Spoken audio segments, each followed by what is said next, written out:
സുന്നികൾ മാഷാ അല്ലാഹ് ലൈവ് എത്തിയിട്ടുണ്ട്. മൈക്ക്. അസ്സലാമു അലൈക്കും വറഹ്മത്തുള്ളാഹി. ജമാഅത്തെ ഇസ്ലാമിയും അതുപോലെ മുജാഹിദും വളരെ ഗൂഢമായി പ്രവർത്തിച്ച് മുസ്ലിം സമുദായത്തിന്റെ വിശ്വാസം വഴിവിഴപ്പിക്കാൻ സമ്പത്ത് ദുരുപയോഗം ചെയ്യുന്നത് കണ്ടപ്പോൾ സമസ്തന്റെ ഉലമാക്കന്മാരെ ഈ AP അബൂബക്കർ മുസ്ലിയാരിന്റെ ബഹുമാനപ്പെട്ട വന്യരായ ഉസ്താദ് ഇങ്ങനെ സിരിഞ്ചി കയറ്റി പറഞ്ഞ് ഉസ്താദ്മാരോട് നമുക്കും ഗൾഫ് പോകണം നമ്മളെ പ്രവർത്തകരൊക്കെ ഉള്ളതല്ലേ എന്ന് പറഞ്ഞ് തിരികേറ്റി ഇവരോട് സമ്മതം വാങ്ങി ഇവരോട് ദുആ ചെയ്തിറങ്ങി അങ്ങനെ പോയി. ഇന്നും ചെന്ന് നോക്കൂ നിങ്ങൾ, ഇബ്ലിയോസിന്റെ ഫോട്ടോ എടുത്തു മാറ്റിയിട്ടുണ്ടാവും. മർക്കസ് എന്ന ഒരു പരിപാവനമായ സംരംഭം എല്ലാവരും ഒരുമിച്ചുകൂടി. ശംസുലുലമാന്റെ പ്രസിഡന്റായിരുന്നു, മുക്കത്തെ മോയ്മോനാജി അതിന്റെ മെയിൻ കമ്മിറ്റി അംഗങ്ങളായിരുന്നു. ഇങ്ങനെ പലരും ഇന്ന് സമസ്തയിലുള്ള ആളുകൾ ഒന്നായി കൂടിയുണ്ടാക്കിയ ആ പ്രസ്ഥാനത്തിന് വേണ്ടി പോയി. അന്ന് നല്ലൊരു സംഖ്യ കിട്ടി. കുലൈബ് എന്നൊരു അർദിനെ വീണ് കിട്ടി. ഒരെത്തിക്കാനുണ്ടാക്കാൻ മാത്രം ഒന്നായിട്ട് നിധി കിട്ടിയതുപോലെ പെട്ടെന്ന് പ്രതീക്ഷിക്കാത്ത പണം കിട്ടിയപ്പോ പിന്നെ വഴിമാറുകയാണ്. നേരത്തെ പറഞ്ഞ അതേ അനുഭവം തന്നെയല്ലേ. ഇങ്ങനെ അള്ളാഹുവിന്റെ ദീന്, ഇത് നല്ലൊരു സുദിനമാണ്. അള്ളാഹുവും റസൂലും ഹബീബായ മുത്തുനബിയും തമ്മിൽ കണ്ടുമുട്ടിയ മിഅ്റാജിന്റെ നോമ്പ് നോക്കിയിരിക്കുന്ന മുഅ്മിനീങ്ങളോട് നമുക്കാരെയെങ്കിലും ഗീബത്ത് പറയൽ ലക്ഷ്യമല്ല. അതും പറഞ്ഞ് പ്രചരിപ്പിക്കാറുണ്ട്. നിങ്ങൾ ഉസ്താദ് ഇന്നൊക്കെ പറഞ്ഞ് പേടിപ്പിക്കൽ പൊതുവെ എന്റെ നാട്ടിലൊക്കെ പറയൽ ഇത് കുറ്റം പറയണ്ട ആരെയും. ഇതിപ്പോ പുതിയൊരു ഐഡിയ. ഈ എന്തിനാ കുറ്റം പറയാൻ നടക്കണേ? നമ്മൾ ആരെയും കുറ്റം പറഞ്ഞപ്പോ നേരം വരെ ആർക്കെങ്കിലും ഒരേ വ്യക്തിപരമായി കുറ്റമാണോ? മൗദൂദി സാഹിബിനെ നമ്മൾ പറയാറുണ്ട്, അബുല്ലാല മൗദൂദിയെ നമ്മൾ പറയാറുണ്ട്. അദ്ദേഹം മുസമ്മത്തിനെ വഴിതെറ്റിക്കാൻ വേണ്ടി അഖീദയിൽ പോലും ഇടപെട്ട മനുഷ്യനാണ്. ഖിയാമത്ത് നാൾ വരെ പറയും മുഹമ്മദ് ഇബ്നു അബ്ദുൽ വഹാബിനെ എടുത്തുദ്ധരിക്കുകയും സംസാരിക്കുകയും ചെയ്യാറുണ്ട്. ദുബൈ ഇമാമിനെ കുറിച്ച് പറയാറുണ്ട്. ഒരുപാട് പൂർവികർക്കായി മണ്ണിൽ മറിഞ്ഞുപോയ ഇസ്ലാം ദീനിൽ ഇടപെട്ട് സംസാരിക്കുകയോ പ്രവർത്തിക്കുകയോ അല്ലെങ്കിൽ ലിഖിതങ്ങൾ നടത്തുകയോ സൽമാൻ റുഷ്ദിയെ കുറിച്ച് പറയും. അതുപോലെയുള്ളവരെ കുറിച്ച് പറയാം. ഗീബത്ത് പറയലാണെന്ന് പറഞ്ഞാൽ ഇയാളെടുത്ത പണി എന്താണ്? ആ പണിയെക്കുറിച്ച് സംസാരിക്കാതിരിക്കാൻ വയ്യ. അത് ആത്മീയതയുടെ വിഷയമാണ്. അള്ളാഹുവിന്റെ ഔലിയാക്കന്മാർ നിങ്ങൾ നല്ലതുപോലെ ചിന്തിക്കണം. എന്നിട്ട് എന്തുണ്ടായി? ആ അലാവുദ്ദീൻ MC തങ്ങളെ മക്കാമിൽ കേസ് കൊടുത്ത് കേസെന്ത് സംഭവിച്ച്? അദ്ദേഹം ഔലിയ കറാമത്ത് കാട്ടൂലേ, മരണശേഷം കറാമത്ത് കാട്ടൂലേ, ഇത് വിശ്വസിക്കുന്ന സുന്നതല്ലേ നിങ്ങൾ എന്ന് മറുവിഭാഗത്തോട് ഞാൻ ചോദിക്കാൻ ആഗ്രഹിക്കുകയാണ്. അതിന് മറുപടി അറിയണം, വേറെ എന്തെങ്കിലും പറയരുത്. നമീസക്കാതെ അത് പറഞ്ഞു ഇത് പറഞ്ഞു എന്നല്ല. അള്ളാഹുവിന്റെ ഔലിയാക്കന്മാർ സാലിഹ്യങ്ങളെ തൊട്ട് കളിക്കണ്ട. സാലിഹ്യങ്ങളെ തൊട്ട് കളിച്ചതിന്റെ എല്ലാ അനുഭവവും നിങ്ങൾക്കുണ്ടായിട്ടും എന്നിട്ടും മുന്നോട്ട് ഞങ്ങൾക്കൊക്കെ ഇത് പറയുന്നതിൽ ബേജാറും വിഷമവുമുണ്ട്. ആ മഹാൻ എന്ത് കാണിച്ച്? ആ മഹാൻ നന്ദി ദാറുസലാമിന് അടുത്ത് നിന്നോടുത്ത് അതിന്റെ കേസ് വിജയിച്ച ലാസ്റ്റ് നന്ദിക്കാണ്. ഇപ്പൊ നന്ദിയിലെ ദാരിമികളെ പോറ്റുന്നത് അലാവുദ്ദീനെ രക്ഷിത്താണ്. അതിനുശേഷം ഇവർ മമ്പുറം തങ്ങൾക്കും കേസ് കൊടുത്ത് ഇതൊന്നും ഇല്ല എങ്കിൽ SSFകാരനോട് ചോദിക്കണം ആരാണിത് ചെയ്തത്, ആരുടെ പേരിലാണ്? മുജാഹിദോ ജമാഅത്തോ അല്ലെങ്കിൽ കാദിയാനിയോ അല്ലെങ്കിൽ RSSോ വേറെ ഏതെങ്കിലും സംഘടനക്കാരാണോ? എന്തിനേറെ ആ മഹാന് കേസ് കൊടുത്തപ്പോൾ ആരാണ്? കുത്തുബുസ്സമാൻ. അന്നും ഇന്നൊക്കെ കുത്തുബുസ്സമാൻ തന്നെ. നോട്ടീസ് അടിച്ചിന്റെ ആവശ്യമല്ലേ? പല കുത്തുബുസ്സമാന്മാരും പണ്ട് നോട്ടീസും അടിച്ചിട്ട് ഞാൻ കുത്തുബുസ്സമാനാന്ന് പറഞ്ഞ് നടക്കുന്നവരുണ്ട്. അങ്ങനെ നോട്ടീസൊന്നും ഔലിയാക്കന്മാർക്ക് അടിക്കേണ്ട ആവശ്യമില്ല. ഔലിയാക്കന്മാർ എന്ന് പറഞ്ഞാൽ നമ്മളെ റൂട്ട് നമ്മൾ പഠിച്ചത് പഴയ സുന്നി ആലിമീങ്ങളൊക്കെ നമുക്ക് പറഞ്ഞു തരാവുന്നത് തരീക്കത്തും തസവുവും ഔലിയാക്കന്മാർ ചോദിക്കുമ്പോൾ മനെ ഈ സലാത്ത് ചൊല്ലിക്കും അല്ലാഹ് റസൂലിന്റെ പേരിൽ റസൂലുള്ളാഹിന്റെ ഫാത്തിഹ ചോദിക്കും, അപ്പം നീ ഹക്കായ റൂട്ടിലേക്ക് എത്തും. അല്ലാതെ അവിടെ ഒരു ഔലിയുണ്ട്, ഇവിടെ തരീക്കത്തിന്റെ ഷെയ്ഖുണ്ട്, മറ്റേ ആൾ അഡ്രസ്സും ഒന്നും പറഞ്ഞു കൊടുക്കൽ സാധാരണഗതിയിൽ അങ്ങനെ ഒരു ശൈലി സുന്നത്ത് ജമാഅത്തിനില്ല. അപ്പൊ അങ്ങനെയല്ല. ഇപ്പൊ ഇവർക്കൊക്കെ നോട്ടീസ് അടിക്കാം. ഏതായാലും ആ അലാവുദ്ദീൻ ഹിംസി തങ്ങളും അതിനുശേഷം മമ്പുറം തങ്ങളും കാണിച്ച കറാമത്ത് എന്താണ്? ദീനാണിതെന്ന് ഓർക്കണം. ഇത് രാഷ്ട്രീയമല്ല. അദ്ദീനു അൻ-നസീഹ, അല്ലാഹുവിന്റെ ദീന് ഗുണകാംക്ഷയാണ്. പരസ്പരം ഉപദേശിക്കുകയും പരസ്പരം സ്നേഹിക്കുകയും ഞാൻ മറുവിഭാഗത്തിൽ നിന്ന് വന്നവനാണ്. പക്ഷേ അവരെ ശൈലി എന്നിലില്ല. ഞാൻ ഒരിക്കലും ഇന്നുവരെ അവരെ ആരെയെങ്കിലും വ്യക്തിപരമായി നിന്ദിക്കാനോ, എല്ലാ കാര്യങ്ങളും എനിക്കറിയാം. അലിഫ് തൊട്ട് അതിന്റെ അവസാനം വരെയുള്ള വസ്തുതകൾ എല്ലാവരുടെയും വ്യക്തി ജീവിതം എനിക്കറിയാം. പക്ഷേ അതിലേക്കൊന്നും ധൈര്യത്തിൽ ഞാൻ ഇന്നേവരെ സംസാരിച്ചിട്ടില്ല, സംസാരിക്കുകയുമില്ല. പക്ഷേ ദീനിന്റെയും ആദർശത്തിന്റെയും വിഷയം പറയാതിരിക്കുക വയ്യ. എന്തിനുമില്ല എന്ന് പോന്നു എന്നൊക്കെ ചോദിക്കുമ്പോ ഗീബത്ത് പറയുന്നത് എന്നൊക്കെ പറയുമ്പോ ഗീബത്താണോ? എന്റെ എടുത്ത ദിക്റും അമലും ഒക്കെ പൊളിഞ്ഞു പോലെ എന്ന് വലിയ ഇഖ്ലാസിന്റെ ആൾക്കാരായി അദ്ദേഹത്തിന്റെ പോലെ തന്നെ ഒന്ന് മൂല്യന്മാർ ചോദിക്കും. അപ്പൊ ഞാൻ പറയും, ഉസ്താദിനെ പറയുന്നതുകൊണ്ട്, ഉസ്താദിന്റെ ദീനി വിഷയം പറയുന്നതുകൊണ്ട് നിങ്ങളൊക്കെ ഇന്നെ പറയല്ലോ, അപ്പൊ നിങ്ങളുടെ അമലൊക്കെ എനിക്ക് ഇങ്ങോട്ട് കിട്ടുമല്ലോ. ഒരുപാട് ആൾക്കാരുണ്ടല്ലോ അനുയായികള്. ഈ അനുയായികളൊക്കെ ഇപ്പൊ ഇവിടെ ഞാൻ പ്രസംഗിക്കാൻ അതിന്റെ പേരിൽ കുറെ ആൾക്കാര് നിജക്കാബി അത് പറഞ്ഞു ഇത് പറഞ്ഞു ഞാൻ നിങ്ങൾ പറയല്ലോ. അപ്പൊ നിങ്ങളൊക്കെ ആമല്ലേ അള്ളാഹ് പിന്നെ ഒരു വൺവേ അള്ളാഹു താല നീതിമാനല്ലേ എന്ന് പറയും. അപ്പൊ പിന്നെ ഉണ്ടാകും. ഏതോ ആവട്ടെ, ഇതൊന്നും ഗീബത്ത് പറയുക ലക്ഷ്യമല്ല. ഗീബത്തല്ല നാം സംസാരിക്കുന്നത്. അള്ളാഹുവിന്റെ ദീനിൽ തെറ്റുപറ്റിപ്പോയിട്ടുണ്ടോ ചിന്തിക്കണം മുസ്ലിയാരെ, ഉസ്താദവറുകളെ. അതിന്റെ അനുയായികളോട് നമുക്ക് പറയാനുള്ളത്, നിങ്ങൾ ഔലിയാക്കന്മാരുടെയും മഹാന്മാരുടെയും യഥാർത്ഥ മഴയിൽ നിന്ന് തെറ്റിപ്പോയിട്ടുണ്ടോ? അത് നികത്താൻ പണം ഒരിക്കലും സാധ്യമല്ല കേട്ടോ. പണം കൊണ്ട്, പ്രതാപം കൊണ്ട്, രാഷ്ട്രീയം കൊണ്ടൊന്നും അത് നേടിയെടുക്കാൻ സാധ്യമല്ല.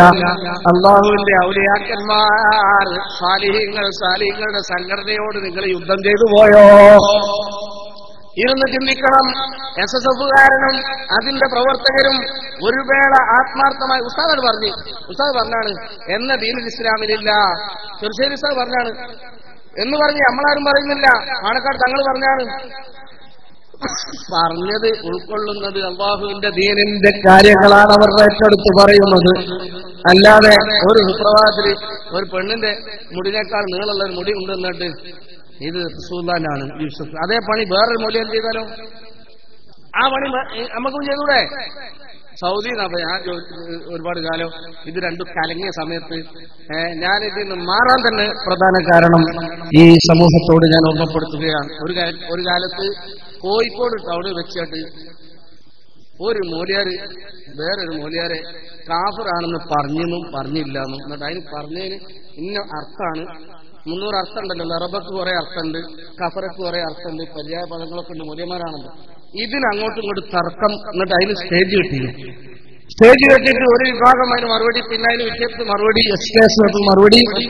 മറുപടി എന്ന് പറഞ്ഞിട്ട് ഇതൊക്കെ ഇങ്ങനെ കണ്ട് ഞാൻ പിന്നെ മറ്റേ റസൂലുള്ളാഹിന്റെ മക്കത്ത് ശത്രുക്കൾ പഞ്ഞി തീരി ഒന്ന് തുറന്നു നോക്കിയപ്പോ കേട്ടത് ഖുൽ ഹുവല്ലാഹുവാണ്. അങ്ങനെ ഇസ്ലാം മതം വിശ്വസിച്ചെന്ന് പറഞ്ഞ പോലെ ഈ സംരംഭമൊക്കെ കണ്ടപ്പോ എനിക്ക് ഇതിനോട് അറുപ്പും വെറുപ്പും രണ്ടിനോടും തോന്നി. രണ്ടിൽ നിന്നും ഒന്ന് അകന്നു നിൽക്കാൻ വേണ്ടി ഗൾഫിലേക്ക് പോയി. സൗദി അറേബ്യയിലെ അനുഭവം പറയുക. അള്ളാഹ്ക്ക് നേരിട്ട് സുജൂദ് ചെയ്യാലോ, ഒരു സംഘടനക്ക് സുജൂദ് ചെയ്യണ്ടല്ലോ എന്ന് വിചാരിച്ച് ഞാൻ നേരിട്ട് കഅബത്തിങ്ങനെ പോയി. അള്ളാഹ് കുറെ 5 കൊല്ലത്തോളം സൗദി ജീവിച്ച് ഒരു അറബിന്റെ കടയിൽ ഇങ്ങനെ ഓന്റെ അടിമായിട്ട് ഇങ്ങനെ കൂടി. പിന്നതൊക്കെ കലങ്ങി തെളിയൽ തുടങ്ങി. ഒരു മുടി പുറപ്പെട്ടപ്പോൾ ഞാൻ മദീനത്ത് റസൂലുള്ളാഹിന്റെ ഹക്കായ റസൂലുള്ളാഹിന്റെ ഹദ്റത്തിൽ പോയി പറഞ്ഞു, പടച്ചവനെ ഈ മുടി അവിടുത്തെ മുടിയാണെങ്കിൽ ഹബീബായ റസൂൽ വരെ ആ മുടി കൊണ്ടുനടക്കുന്ന എന്റെ ഉസ്താദിന് ഇസ്സത്ത് കൊടുക്കണേ, വസളാക്കല്ലേ തമ്പുരാനെ. അതല്ല, അതിന്റെ നേരെ എതിരാണെങ്കിൽ അതിനെ പരാജയപ്പെടുത്തണേ തമ്പുരാനെ, അദ്ദേഹത്തിന് നിമിയത്തെയും കൊടുക്കണേ. നിന്റെ ഹബീബായ റസൂലുള്ളാഹിന്റെ ശരീരം കൊണ്ടാണല്ലോ കളിക്കുന്നത് എന്ന ഗൗരവത്തിൽ ദുആ ചെയ്തു പോയി. അങ്ങനെ തിരിച്ചു വന്നപ്പോൾ ഇവിടെ കാണാൻ കഴിഞ്ഞത് അദ്ദേഹത്തിനെതിരെ ഒരു വലിയ ജനാവലി SKSFന്റെ കെയറോഫിന് അല്ലെങ്കിൽ സമസ്തയുടെ ഒക്കെ നേതൃത്വത്തിലായിക്കൊണ്ട് ആ മുടിക്കെതിരെയുള്ള വലിയ പടയാണ് ഞാൻ കണ്ടത്. അപ്പൊ ഞാൻ അതിന്റെ ഇതിനോട് കൂടി പറയുന്നത് പിന്നെ നിന്യതയോട് നിന്യത. പിന്നെ മുടിന്ന് ഇപ്പൊ പറയാൻ പറ്റില്ല, പറഞ്ഞാൽ തന്നെ അവർക്ക് നാണക്കേട്. ഇപ്പൊ മുടിന്റെ വിഷയം പറഞ്ഞാൽ തന്നെ നാണക്കേടിന്റെ അവസ്ഥ. അല്ലാഹുവിന്റെ റസൂലിന് ഇത്രയും അവസ്ഥ വരുമോ? നിങ്ങൾ എന്താ മനസ്സിലാക്കുന്നത്? ആരാണ് റസൂലുള്ളാഹി ചരിത്ര മാവേലി പോലെയാ? അല്ലെ വേറെ ഏതെങ്കിലും ഐതിഹ്യങ്ങളാണോ? അള്ളാഹുവിന്റെ റസൂൽ ചരിത്ര യാഥാർത്ഥ്യമായി ബോധ്യപ്പെടുത്തിയതിനു ശേഷം എന്തിനേറെ ഇന്ന് മിഅ്റാജിന്റെ ദിനമാണെങ്കിൽ മിഅ്റാജ് പോലും പലരും ചോദ്യം ചെയ്യപ്പെട്ടപ്പോൾ നിങ്ങൾ ചിന്തിക്കണം. സ്വശരീരം കൊണ്ട് മക്കത്ത് നിന്ന് സ്വശരീരം കൊണ്ട് ബൈത്തുൽ മുഖദ്ദസിലേക്കും ബൈത്തുൽ മുഖദ്ദസിലേക്ക് അവിടെ നിന്ന് ഏഴാനാകാശങ്ങളിലേക്കും സിദ്റത്തുൽ മുൻതഹ അല്ലാഹുവിന്റെ സന്നിധിയിലേക്കും ഒക്കെ ഉയർന്നു എന്ന് പറയുമ്പോൾ സ്വാഭാവികമായും അതിനൊക്കെ സൗകര്യമുള്ള വാഹനങ്ങളില്ലാത്ത കാലത്ത് അത് വിശ്വസിക്കാൻ ആളെ കിട്ടുകയില്ല. എന്നിട്ടും അത് ബോധ്യപ്പെടുത്തി കൊടുക്കുകയാണ്. എങ്ങനെയാണ് ബോധ്യപ്പെടുത്തുന്നത്? അതിനാണ് മക്കത്തുനിന്ന് ഈ ബൈത്തുൽ മുഖദ്ദസ് എന്ന ഫലസ്തീനിൽ കിടക്കുന്ന സ്ഥലത്തേക്ക് അള്ളാഹു ആദ്യം കൊണ്ടുപോയത്.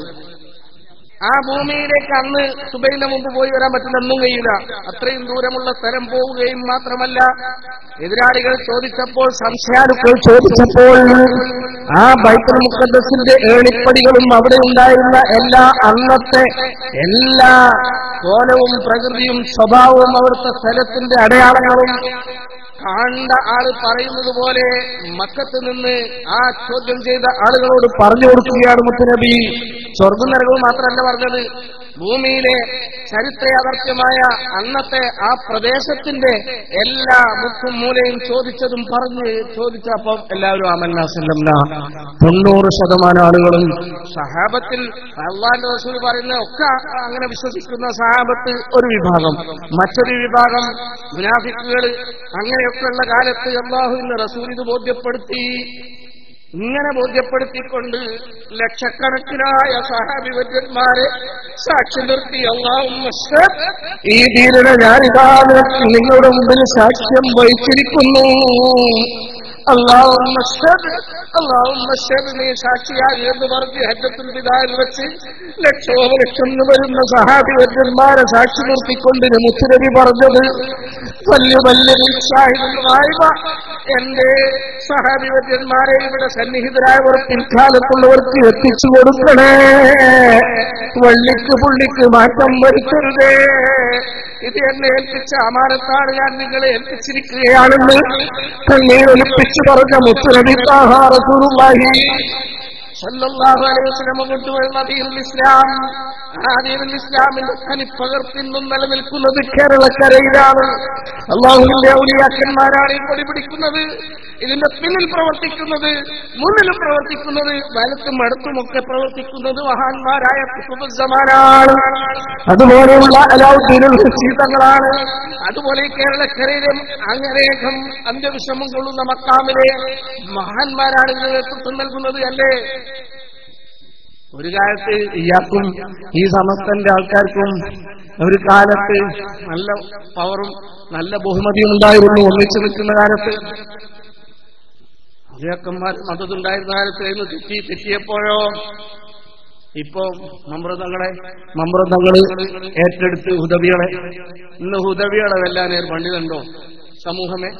നിങ്ങൾ ചിന്തിക്കുന്നില്ലേ എന്താ ഉദവിയുടെ പവറുണ്ടാകാൻ കാരണം? മമ്പ്രതങ്ങള് ഭക്ഷണമായിട്ട് കഴിക്കണേ, മമ്പ്രതങ്ങളാണ് പോറ്റുന്നത്. ഈ പോറ്റുന്ന മഹത്വമാണ് എന്ന് സിദ്ധാർത്ഥ ഉദവി എടുത്തു പറയാം. ഉദവികളെ എവിടെ ചെന്ന് നോക്കിയാലും, ഖത്തറിൽ ചെന്ന് നോക്കിയാൽ അവിടുത്തെ ഹാരിജി മന്ത്രിയുടെ പ്രൈവറ്റ് സെക്രട്ടറി ഉദവി, ഇങ്ങനെ മലേഷ്യ ചെന്ന് നോക്കിയാൽ മലേഷ്യയിലെ പ്രധാന പള്ളികളിൽ ഹുദവി, സിംഗപ്പൂർ ചെന്ന് നോക്കിയാൽ അവിടുത്തെ മലബാർ മസ്ജിദ്, എല്ലാ ഇംഗ്ലീഷിലും എല്ലാ ഭാഷയിലും ഇസ്ലാമിൽ ഉദ്ബോധനം ചെയ്യുന്നത് ഹുദവികൾ. എന്തിന് പവർണ്ടാൻ കാരണം? നമ്മൾ ചിന്തിക്കണം. അള്ളാഹുവിന്റെ ഔലിയാക്കന്മാരുടെ മദതും സഹായവും മടിയിലൂടെയും മുകളിലൂടെയും ഇവരെ ആദ്യം പറഞ്ഞു പറ്റിച്ചത്, ഈ സമൂഹത്തെ പറഞ്ഞു പറ്റിച്ചത്, ഞങ്ങൾക്ക് ഔലിയാക്കന്മാരെ ഞങ്ങളെ മുന്നിൽ ഔലിയാക്കന്മാരാണ്, ഞങ്ങളെ പിന്നിൽ ഔലിയാക്കന്മാരാണെന്ന് പറഞ്ഞിട്ട് ആകെ സമൂഹത്തിന് അതിന് സിഎം വലിയുള്ളാഹിനെ ദുരുപയോഗപ്പെടുത്തുകയും ചെയ്തു. എന്നാ സിഎം വലിയുള്ളാഹി ഹബീബുമാരെ നിങ്ങളെ നേരെ ചിന്തിക്കേണ്ട, സിഎം വലിയുള്ളാഹി ഏടെങ്കിലും നിക്കാലത്തെ സ്ഥാപിച്ചിട്ടുണ്ടോ? CM വലിയുള്ളാഹി ഹയാത്ത് കാലത്ത് ആരുടെയെങ്കിലും കൂടെ ഈ സംഘടനയ്ക്ക് പരസ്യം സ്വന്തം ഉമ്മന്റെ അടുത്ത് പോകാത്ത, ഉമ്മനെ തിരിഞ്ഞു നോക്കാത്ത, ഇബാദത്തുൽ അല്ലാഹുവിൽ ലയിച്ചു പോയ, അല്ലദീ മാത ഫീ ഹുബ്ബില്ലാ എന്ന് പറഞ്ഞ അള്ളാഹിന്റെ ഹുബ്ബിൽ ജീവിച്ച് മരിച്ചുപോയ ബഹുമാനപ്പെട്ട CM വലിയുള്ളാഹിനെ ഒക്കെ ദുരുപയോഗപ്പെടുത്തുക എന്ന് പറഞ്ഞാൽ അയാൾ ഇത് പറഞ്ഞു, അയാൾ അത് പറഞ്ഞു. ഈ മുസ്ലിം സമൂഹത്തെ ഭിന്നിപ്പിക്കാൻ, ഈ ഉമ്മത്തിനെ, അതും പാരമ്പര്യമായി വരുന്ന CMന്റെ ഉസ്താദ് കൂടിയുള്ള ശംസുൽ ഉലമയെ, അദ്ദേഹം നയിക്കുന്ന പ്രസ്ഥാനത്തെ ഭിന്നിപ്പിക്കാൻ പറയുമോ? ഒരു ചെറിയ ആക്കല് പോലും നമുക്കുണ്ടായില്ല. ഇത് മൂല്യ തലകെട്ടി എന്ന് പറഞ്ഞപ്പോ എല്ലാം അത് ഉൾക്കൊണ്ട് ആ പഴനൊക്കെ. പക്ഷേ ഇവിടെ നാം ശ്രദ്ധിക്കണം. ഞാനൊരു കാര്യവും കൂടി പറഞ്ഞ് അലവി മുഹസിക്ക് ദാരിമിക്ക് വഴിമാറുകയാണ്. ഇവിടെ ഇതൊക്കെ നടത്തിയതിന്റെ പിന്നിലെ രഹസ്യം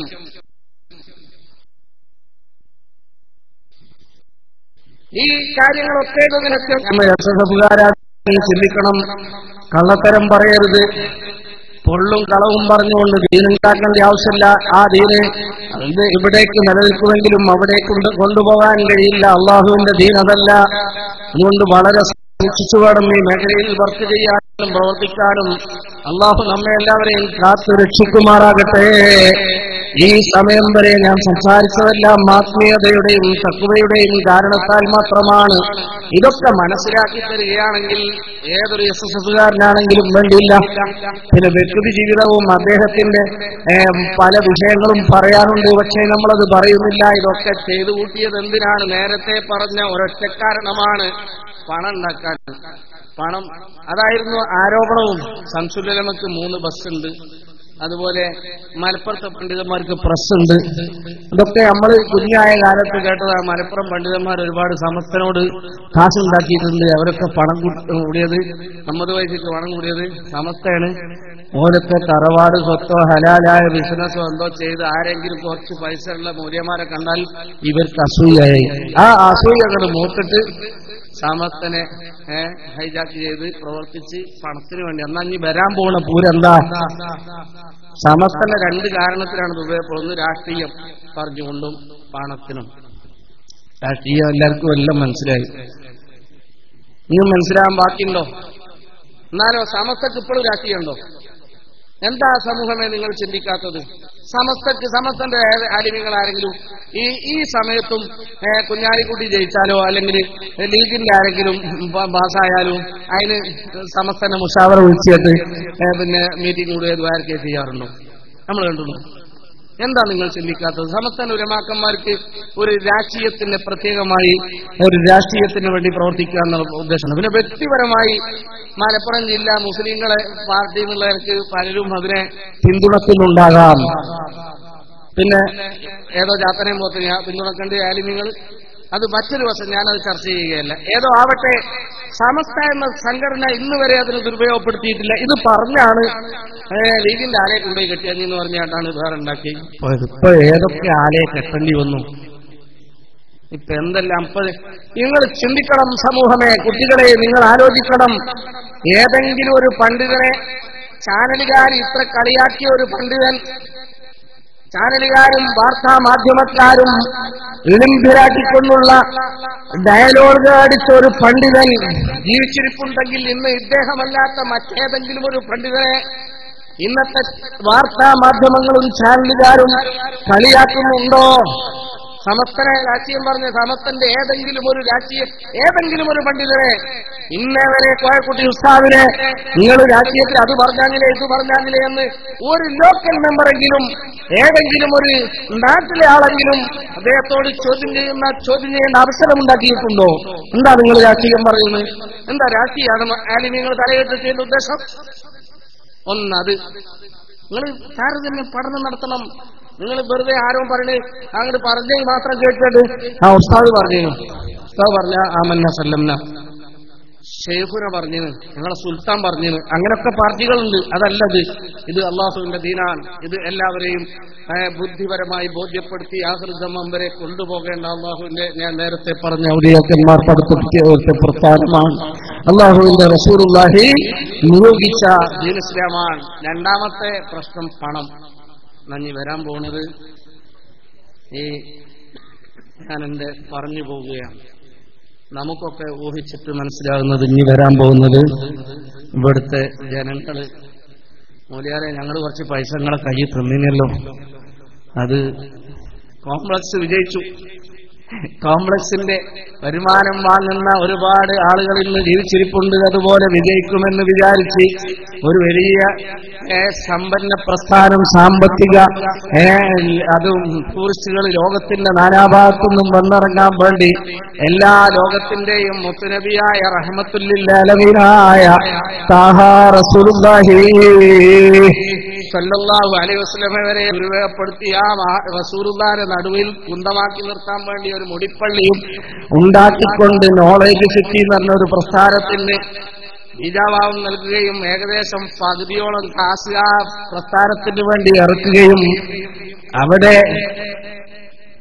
അടിവാരത്തിനടുത്ത ഒരു പ്രദേശത്ത് കണ്ടമാനം കാശിറക്കി ബിൽഡിങ്ങുകൾ ധാരാളം ഉണ്ടാക്കി വിടുകയും ചെയ്ത് മുന്നോട്ട് പോകാതെ ഗതിമുട്ടി നിൽക്കുമ്പോൾ ഇന്നല്ലെങ്കിൽ നാളെ ഇതിനൊക്കെ കാശ് ഉപയോഗിച്ചവർ, ഇതിനൊക്കെ വിശ്വസിച്ച അമാനത്തായി ഏൽപ്പിച്ച് കയ്യിലേൽപ്പിച്ച് ഇതിന്റെ വരുമാനം കാത്തു നിൽക്കുന്നവർ നിങ്ങളെ ചങ്കിൽ പിടിക്കാൻ പോകുകയാണ്. എസ്എസ്എഫുകാരാ, എസ്എസ്എഫുകാരാ നല്ലോ സൂക്ഷിച്ചു. അതിൽ നിന്നാല് അയാളെ പിടിക്കുമ്പോ അതിന്റെ കൂട്ടത്തിൽ നിന്നെയും പിടിക്കും കേട്ടോ.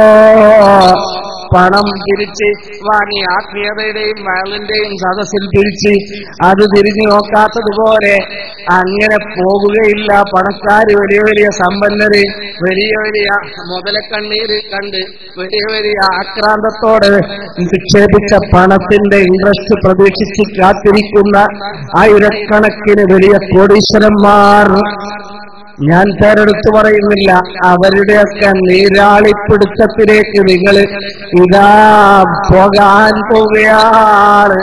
അല്ലാഹുവിന്റെ ഔലിയാക്കന്മാരെ കറാമത്താണ്. സമസ്തയെക്കുറിച്ച് നിങ്ങൾ പറഞ്ഞ 2 പരാതി, ആ ഒരു ആവശ്യത്തിന് വേണ്ടിയാണ് നിങ്ങൾ ഇറങ്ങി തിരിച്ചതെങ്കിൽ നിങ്ങളെ അതേ കാരണത്താൽ തന്നെ അള്ളാഹു പരീക്ഷിച്ചുകൊണ്ടിരിക്കുകയാണ്. അതുകൊണ്ട് സൂക്ഷിച്ച എസ്എസ്എഫുകാരാ, അള്ളാഹുവിന്റെ ഔലിയാക്കന്മാരോട്, സാലിഹീങ്ങളോട്, സജ്ജനങ്ങളോട്, മശായിഖന്മാരോട് ആരെങ്കിലും യുദ്ധപ്രഖ്യാപനവുമായി ഇറങ്ങിയിട്ടുണ്ടെങ്കിൽ ആ യുദ്ധം തീർച്ചയായും അള്ളാഹു ഏറ്റെടുത്തിരിക്കുകയാണ്. റഹ്മാനായ റബ്ബ് ഏറ്റെടുത്തിരിക്കുകയാണ്. ആ റബ്ബിന്റെ കരാള ഹസ്തങ്ങളിലേക്ക് നിങ്ങൾ ആപതിക്കുക തന്നെ ചെയ്യും. എസ്എസ്എഫുകാരാ, അതിൽ പ്രവർത്തിക്കുന്ന സജീവ പ്രവർത്തകരോടാണ് ഞാൻ പറയുന്നത്. മുന്നും പിന്നും നോക്കാതെ അള്ളാഹുവിന്റെ ഔലിയാക്കന്മാരോട് യുദ്ധം ചെയ്യാൻ മെനക്കെടണ്ട കേട്ടോ. അലവി തങ്ങൾ കാണിച്ച കറാമത്ത് ഹുദവികൾക്ക്, ദാറുൽ ഹുദക്ക് ഭക്ഷണം കൊടുക്കലാണെങ്കിൽ അതുപോലും നിനക്ക് മനസ്സിലാക്കാൻ കഴിഞ്ഞില്ല എങ്കിൽ ഇനിയും ഇതുപോലെ ഇവിടെ പ്രസംഗിക്കുന്ന ഹസനോടും അതുപോലെയുള്ളവരോടും നമുക്ക് പറയാനുള്ളത്, നിന്റെ അവസാനത്തെ കണ്ണിയും അവസാനത്തെ വിഷയവും ഔലിയാക്കന്മാരെ തൊട്ട് കളിച്ചിട്ടുണ്ടോ? നീ ദിക്റിനെയും മശായിഖന്മാരെയും ഔലിയാക്കന്മാരെയും ഇടപെട്ട് സംസാരിച്ചിട്ടുണ്ടോ? നിന്റെ അവസാനത്തെ റൂഹും നിന്റെ അവസാനത്തെ എല്ലാ ചോദ്യം ചെയ്യലും ഇവിടെ തന്നെ നടക്കും കേട്ടോ. ഈ കാര്യത്തിൽ യാതൊരു സംശയവുമില്ല. അല്ലാഹുവിന്റെ റസൂല് പറഞ്ഞത്,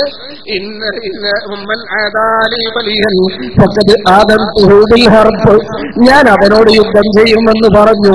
അതുപോലെ നമുക്ക് നാം ഒരു സേവനം എന്ന നിലക്ക് മാത്രം സംസാരിച്ചു പോവുകയാണ്. അല്ലാതെ നമുക്ക് ഇതിൽ ദൂരില്ല, വാശിയില്ല, വക്രാണമില്ല, ആരെയും കുറ്റം പറയലില്ല.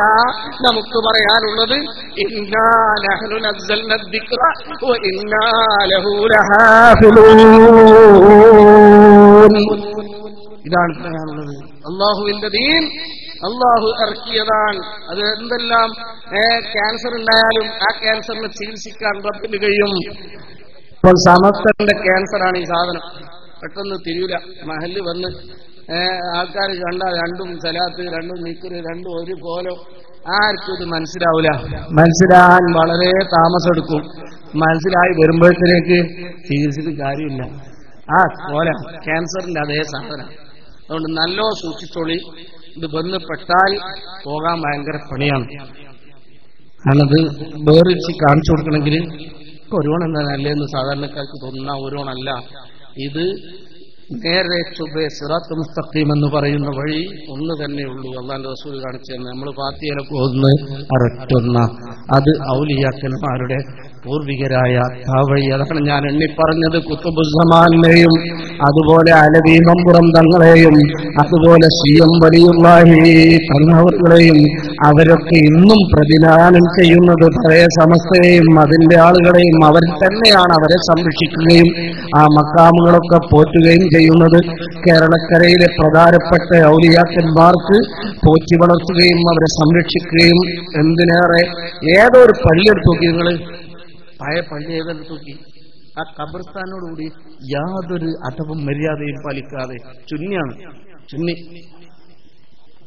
ആ ഖബർസ്ഥാനിൽ നിന്ന് പേറിച്ച് പോകുന്ന മുജാഹിദ് ചെയ്ത പണിയെന്നല്ലേ ഇപ്പൊ ഇവരൊക്കെ ചെയ്തത്? മുജാഹിദ് ജമാഅത്തും ചെയ്ത പണിയെന്നല്ലേ? മഹലിനോട് ഭിന്നിക്കുന്നതിനോ ജുമ രണ്ടാക്കുന്നതിനോ മസലിൻ പ്രശ്നമൊന്നുമില്ല. ഞാൻ അതിലേക്കൊന്നും സംസാരിക്കുകയല്ല. ധാരിമി വേണ്ടതുപോലെ സംസാരിക്കും. അതുകൊണ്ട് ഒരൊറ്റ കാര്യം ഞാൻ ഓതി വെച്ച ഒരൊറ്റ പോയിന്റ് കൂടി ഇതൊക്കെ നമ്മൾ പറയാനുള്ളത്. ദീപ ഇമാം പറഞ്ഞു ഹുബ്ബുൻ നബിയ്യി വ ഹുബ്ബുല്ലാഹി റുക്നാനി ലാ ഫർഖ ബൈനഹുമാ യാ അഹ്ല ഈമാനി. ഓ മുഅ്മിനീങ്ങളെ, നബിയെ മഹബത്ത് വെക്കലും നബിയുടെ ആലിനെ മഹബത്ത് വെക്കലും അഥവാ സയ്യിദുമാരെ തങ്ങന്മാരെ ബഹുമാനിക്കലും റുക്നാനി,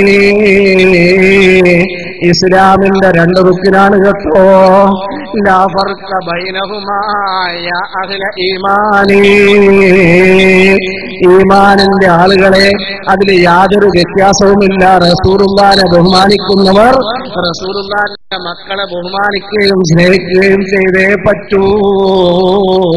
അതിനുശേഷം മഹാനവറുകൾ പറയുന്നു,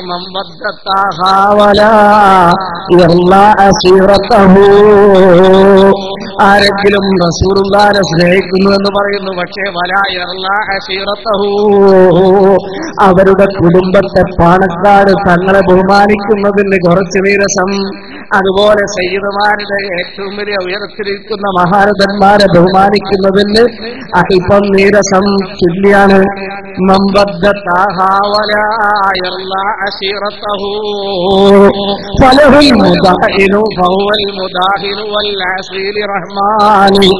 അവൻ ആരാണെന്ന് ഇമാം ദിബൈ തങ്ങൾ പഠിപ്പിക്കുന്നു. വൽ മുദാഹിനു, അവൻ ദീനിനോട് മത്സരിക്കുന്നവനാണ്. റഹ്മാനായ റബ്ബിനോട് എതിർ ചെയ്യുന്നവനാണ്. സയ്യിദന്മാരുടെയും മഹാന്മാരുടെയും പദവികളെ എത്തിക്കാണിക്കുന്നവൻ, അതിനുവേണ്ടി പ്രവർത്തിക്കുന്നവൻ. എന്നിട്ട് മഹാനവറുകൾ പറയുന്നു, യാ മുൻകിറൽ ഫളി അൻഹും ഹാസിബൻ ലഹുമോ, അവരോട് അസൂയ പൂണ്ടിട്ട് ആത്മീയ കേന്ദ്രങ്ങളാണെന്ന് ബഹുമാനപ്പെട്ട ഈ കേരളക്കരയിലെ മുഴുവൻ മുഅ്മിനീങ്ങളും വിശ്വസിക്കുന്ന വിശ്വാസധാരക്കെതിരെ പ്രവർത്തിക്കാൻ ഒരുപ്പെട്ടവൻ ആര് തന്നെയായാലും യാ മുൻകിറൽ ഫളി അൻഹും ഹാസിബൻ ലഹുമോ ഇയ്യാക വൽ ബുള അൻഹും മിസ്ല ശൈത്താനി, നീ നിന്നെയും നിന്റെ ബൂളും നിന്റെ ദേഷ്യവും മടക്കി വെച്ച കേട്ടോ, നീ ശൈത്താൻ പോലെയാണ് എന്ന് ബഹുമാനപ്പെട്ട ഇമാം ദീപൈ തങ്ങൾ പറഞ്ഞ ബെയ്ത്ത് മാത്രം ഞാനിവിടെ ഉദ്ധരിക്കുന്നു. സമൂഹം മനസ്സിലാക്കണം, അഹ്ലു ബൈത്തിനെ ആദരിക്കുന്നതിൽ പഴയകാലത്തൊക്കെ ഭയങ്കര ആദരവായിരുന്നു. പഴയകാലത്ത് പാണക്കാട് കുടുംബം എന്ന് പറഞ്ഞാൽ അതിനെന്താ കാരണം? അതിന് കാരണം ഉണ്ടായിട്ടാണ്. ചരിത്രം നിങ്ങൾക്കറിയാമോ? ബഹുമാനപ്പെട്ട തങ്ങൾ ആ കൊടപ്പനക്കൽ തറവാടെന്ന് പറഞ്ഞാൽ പഴയകാലത്ത് അതുകൂടി ഒറ്റ പോയിന്റ് കൂടി പറഞ്ഞ് ഞാൻ അവസാനിപ്പിക്കുകയാണ്. കൊടപ്പനക്കൽ തറവാട് അതിന്റെ ഏറ്റവും വലിയ ഉന്നത കണ്ണിയായി പഴയകാലത്ത് PMSA പൂക്കോയ തങ്ങൾ എന്നൊക്കെ നമ്മൾ കേട്ടില്ലേ? ആ PMSA എന്ന് പറഞ്ഞാൽ പഴയ മാളിയേക്കൽ എന്ന് പറയുന്നത് കോഴിക്കോടങ്ങാടിയിലെ ഒലിഹങ്ങാടിയിലെ പഴയ പുരയാണ്. അവിടെ ജീവിച്ചിരുന്ന വലിയ തങ്ങള് ഉള്ള കാലത്ത് പാണക്കാട് എന്ന സ്ഥലത്ത് ഒരു കുടുംബത്തില് 7ഓളം ആളുകൾ ഒന്നിച്ചു മരിക്കുകയുണ്ടായി. ആ മരിച്ചപ്പം നാട്ടിലെ ഒരു വലിയ വിഷയമായി. അവിടുത്തെ കാരണന്മാരും ജനങ്ങളുമൊക്കെ കൂടി പടച്ചവനെ ഇങ്ങനത്തെ ഒരു ദുര്യോഗം ഈ വീടിന് സംഭവിച്ചല്ലോ, എന്ത് ചെയ്യാനെന്ന് പറഞ്ഞ് തലയിൽ കൈവച്ച് കണ്ണീരൊലിച്ചെല്ലാവരും കൂടി പറഞ്ഞ കൂട്ടത്തിൽ അവിടുത്തെ കാരണന്മാർ പറഞ്ഞു, നമുക്ക് ഈ പ്രശ്നം കോഴിക്കോട് പുതിയ മാളിയക്കലുള്ള തങ്ങളുടെ അടുക്കലേക്ക് വെക്കാം. അങ്ങനെ അവരെല്ലാവരും ഒരു ജനാവലി തന്നെ തങ്ങളുടെ അടുക്കൽ ചെന്ന് പറഞ്ഞപ്പോൾ തങ്ങൾ എന്തോ മന്ത്രം ജപിച്ചുകൊണ്ട് ഒരു വടി കൊടുത്തു. ആ വടിയും ഒരു കുട്ടിനെയും പറഞ്ഞയച്ചു. തങ്ങന്മാരിൽപ്പെട്ട ചെറിയൊരു കുട്ടിനെയും പറഞ്ഞയച്ചു. കുട്ടിയെ നീ വടി കൊണ്ടുപോയി ആ മയ്യത്തിന്മേൽ അടിക്കണമെന്ന് പറഞ്ഞു. അങ്ങനെ ബിസ്മിയും ചൊല്ലി വടി കൊണ്ടടിച്ചപ്പോൾ ആ 7 പേരും ഹയാത്തായി ഒറിജിനൽ ജീവിതത്തിലേക്ക് മടങ്ങിയെന്നാണ് ചരിത്രം. അതിനുശേഷം പാണക്കാട്ട് ജനങ്ങളൊന്നായി ഈ കുട്ടിയെ വിടാതെ തങ്ങളോട് പറഞ്ഞു, ഞങ്ങൾക്ക് വേണം ഈ കുട്ടിയെ ഈ നാട്ടിൽ തന്നെ താമസിപ്പിക്കണം, ഞങ്ങൾ ആ കുട്ടിക്ക് സ്ഥലവും വേണ്ട സൗകര്യങ്ങളുമെല്ലാം കൊടുക്കാമെന്ന് പറഞ്ഞ് കൊടപ്പനക്കൽ പാണക്കാട് ഏരിയയിലുള്ള ഇന്ന് നിൽക്കുന്ന സ്ഥലങ്ങളെല്ലാം വീതിച്ചു കൊടുത്തു, പതിച്ചു കൊടുത്തു എന്നതാണ് ചരിത്രം. അങ്ങനെ പിന്നെ ആ കുട്ടി ആ നാട്ടുകാരനായി. ആ കുട്ടി ആരാണെന്നറിയാമോ? നമ്മുടെ ശിഹാബ് തങ്ങളുടെയും ഉപ്പയായ പൂക്കോയ തങ്ങളുടെയും വെളിയുപ്പയാണെന്ന് ചരിത്രം പരിശോധിച്ചാൽ കാണാം. അങ്ങനെ കേരളക്കരയിൽ നിന്ന് ധാരാളം ജനങ്ങൾ പിന്നെ ഈ വാർത്ത കേട്ടറിഞ്ഞ് പാണക്കാട്ടേക്ക് ഒഴുകാൻ തുടങ്ങി. പിന്നെ ഈ കുട്ടിയിൽ നിന്ന് തൊടുന്നതെല്ലാം പൊന്നാകുകയും ഈ കുട്ടിയും അതിന്റെ കുട്ടിയും ഒക്കെ കറാമത്തിന്റെ 5 കളി കളിച്ചപ്പോൾ അതിന് ചില കാരണങ്ങളുണ്ട്. ഹവറമി തങ്ങന്മാര് അതുപോലെ മൗലമാര് തങ്ങന്മാരെ സഹായിക്കാൻ വേണ്ടി യമനിൽ നിന്ന് കൂട്ടമായി വന്നവരൊക്കെ താമസിച്ച തറവാടാണ് കൊടപ്പനക്കൽ. ആ കൊടപ്പനക്കൽ വെച്ച് പിന്നെ കറാമത്തിന്റെയും ജനങ്ങൾക്ക് ആവശ്യമായ പലയാതി ആത്മീയ സംഭവങ്ങളും തുടരാൻ തുടങ്ങിയപ്പോൾ അവരാരും ഈ കഥ പറയൂല. അവരാരും ഇങ്ങനെ ഞങ്ങൾ ഇങ്ങനത്തെ പറയൂല. മനുഷ്യ സമുദായമേ, സുന്നി സമൂഹമേ മനസ്സിലാക്കണം. അങ്ങനെയുള്ള ഈ പാണക്കാട് കുടുംബം ഈ കേരളക്കരയുടെ ഈ ചില്ലവും പോറ്റില്ലവുമായി മാറിയപ്പോൾ ആത്മീയതയോട് നീ ഹസദ് കാണിക്കുകയാണോ? യാ മുൻകിറൽ ഫളി അൻഹും ഹാസിദൻ ലഹും ഇയ്യാക വൽ ബുഗ അൻഹും തങ്ങൾ പറഞ്ഞ ബെയ്ത്ത് ഒന്നുകൂടി ഞാൻ ഉദ്ധരിച്ചുകൊണ്ട് എന്റെ വാക്കുകൾ ഞാൻ വൈമാറുകയാണ്. ഇവിടെ കാര്യങ്ങളൊക്കെ എന്നെക്കാൾ വിശദമായി ധാരിമയുണ്ട്. ഞാൻ അദ്ദേഹത്തോടൊപ്പം പലപ്പോഴും സ്റ്റേജിൽ പങ്കെടുത്തിട്ടുണ്ട്. ബഹുമാനപ്പെട്ടവരുടെ വളരെ വസ്തുനിഷ്ഠമായി നിങ്ങളെ കാണിച്ചുകൊണ്ട് ബോധ്യപ്പെടുത്താനിരിക്കുന്ന സദസ്സിന് ഞാൻ ദൈർഘ്യം കാണിക്കുന്നില്ല. അല്ലാഹു തൗഫീഖ് ചെയ്യുമാറാകട്ടെ. ഇന്നാ നഹ്നു നസ്സൽന ദിക്റ വ ഇന്നാ ലഹാഫിളൂൻ എന്ന ആയത്ത് കൊണ്ട് ഈ മഹത്തായ സമ്മേളനം ഉദ്ഘാടനം ചെയ്തതായിട്ട് അറിയിക്കുന്നു. വ ആഖിറു ദഅവാന അനിൽ ഹംദുലില്ലാഹി റബ്ബിൽ ആലമീൻ. അസ്സലാമു അലൈക്കും.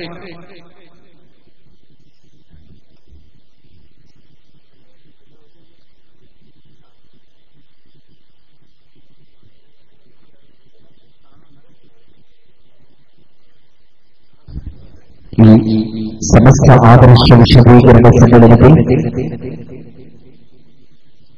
സമകാലിക വിഷയങ്ങളും പ്രതിപാദിച്ചുകൊണ്ട് നമ്മുടെ മുഖ്യപ്രഭാഷണം നടത്തുന്നതിനു വേണ്ടി അഹ്ലുസുന്നയുടെ കർമ്മപോരാളി ഉസ്താദ് അലവിധാരവി കൊടിമണ്ണ ഈ വേദി അഭിസംബോധന ചെയ്ത് അധ്യക്ഷത വേണ്ടി ഉസ്താദ് അവരുടെ സ്വാഗതം ക്ഷണിക്കുന്നു.